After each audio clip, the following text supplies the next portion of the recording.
mission failed ang ating handlebar riser na installation. Negative. Iba ang sukat nito, hindi standard, hindi nagmamatch yung dalawang kabitan ng tornilyo. Mas malayo yung agwat ng mga tornilyo nito kaysa dun sa nabili ko na riser, kaya negative. So back to stock. Iniikot ko lang ngayon to para makita ko kung tama ba yung pagkakakabit ko ng stock angle, stock height ng riser, ay nung handlebar natin, hindi naka-riser, para lang sure mo na ano tayo, tama pa rin. Gas run muna tayo mga kapatid, wala na akong gasolina.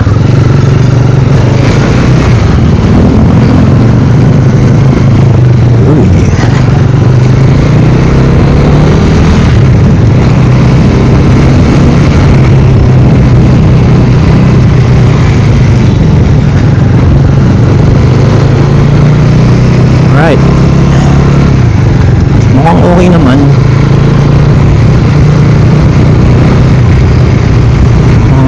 Wala naman ako nararamdaman na kakaiba doon sa pagkakabalik natin itong handlebar.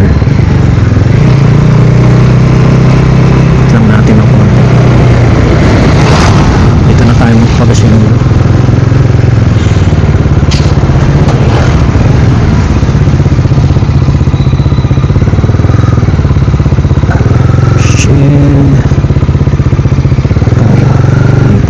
May power.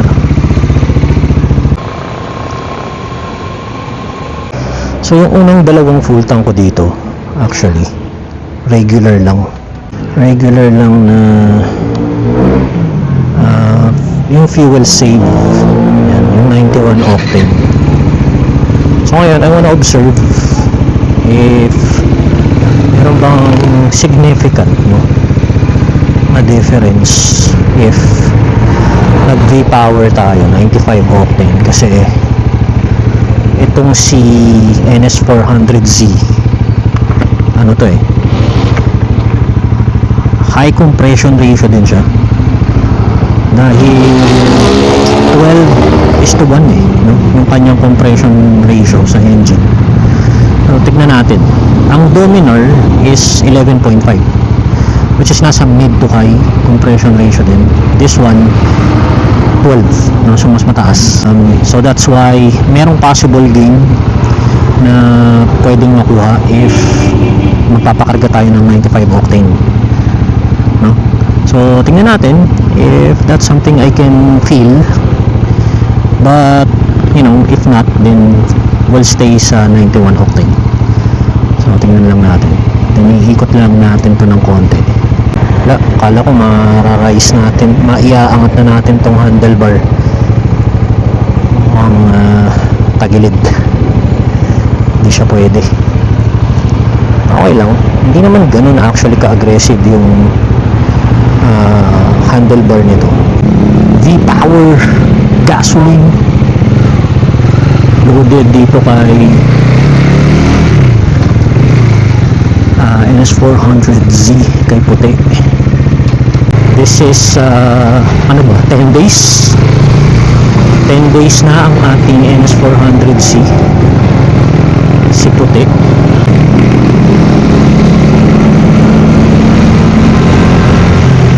So isa sa mga napansin ko dito as we move along sa break-in period, nababawasan na rin actually ng konti yung vibration sa handlebar. Expected ko na yan dahil galing din tayo sa Bajaj Dominar 400. Alam natin yung mga behavior ng mga Bajaj engine, lalo na to kasi this is basically the same engine na meron si Dominar. So we know what to expect. Hindi na ako nasusurprise pa sa behavior or sa performance nitong makina na to, dahil nanggaling nga din tayo sa Dominar. It's exactly how I expected it to behave, handlebar vibration sa less than 100 kilometers na auto. Meron ding vibration sa foot pegs, yan, normal yan, hindi yan con.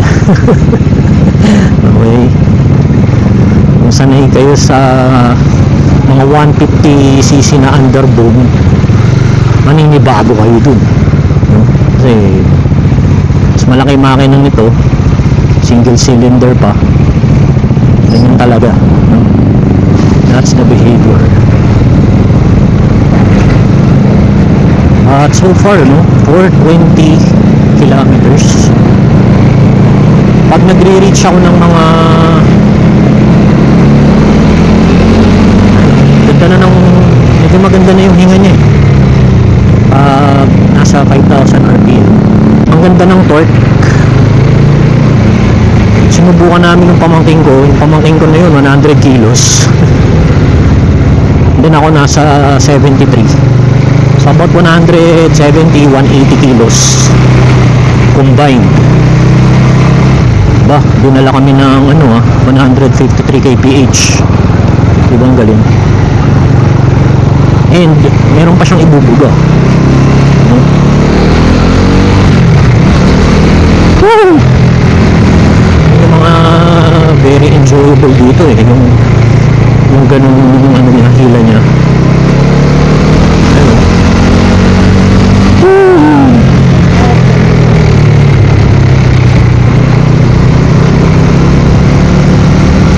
Sarap dali nito, napakagaan eh. 174 kilograms, 175. That's 2 kilograms lighter than my previous 2022 Ninja 400. And yung Ninja 400 na yun ang gaan na nun, diba? Tapos ito mas magaan pa. Although syempre mas malakas pa rin yung makina ng galing, oh. Very good. Mas malakas pa rin syempre yung makina ng Ninja 400. Kasi I think that one is parang 40 plus eh, yung horsepower. This one is 40. So mas malakas yun. Tapos syempre parallel twin. This one single cylinder.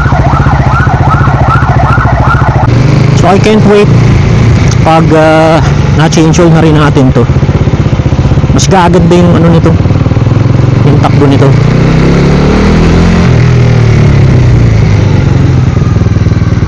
Braking power niya, actually for me it's adequate. Okay naman.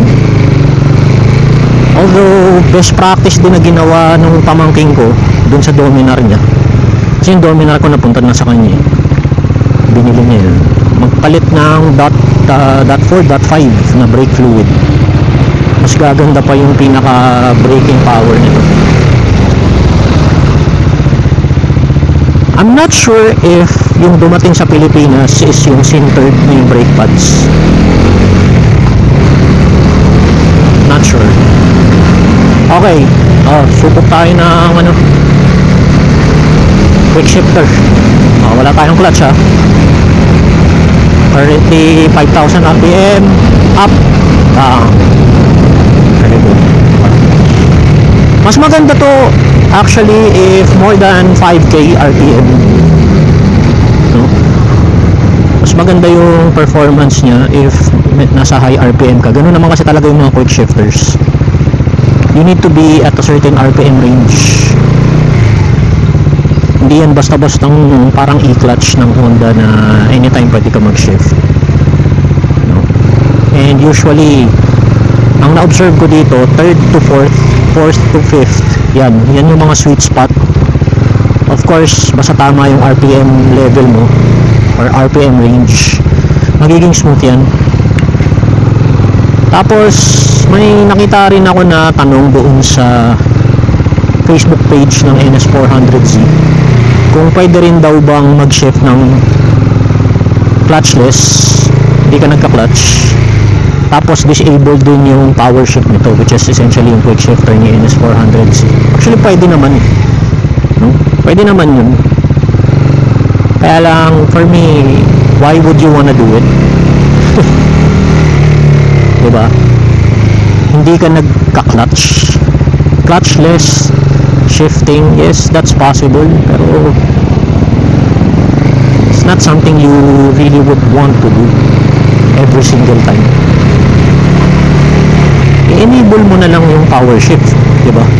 Kasi meron ka ng feature na ganun sa ECU eh, di ba? Eh, hindi mo alam kung anong damage yung ginagawa mo doon sa doon sa engine by doing that. So to me, just on the safe side. But yes, it's possible. Kung yun lang yung tanong, is it possible? Yes. Is it recommendable? That's a different discussion altogether.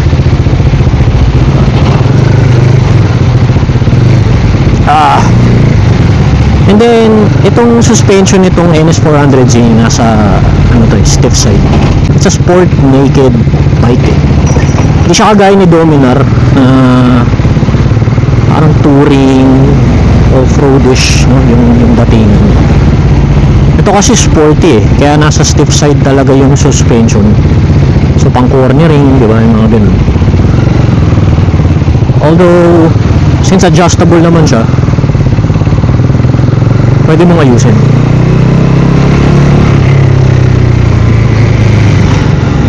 Tumutuloy muna tayo. Right.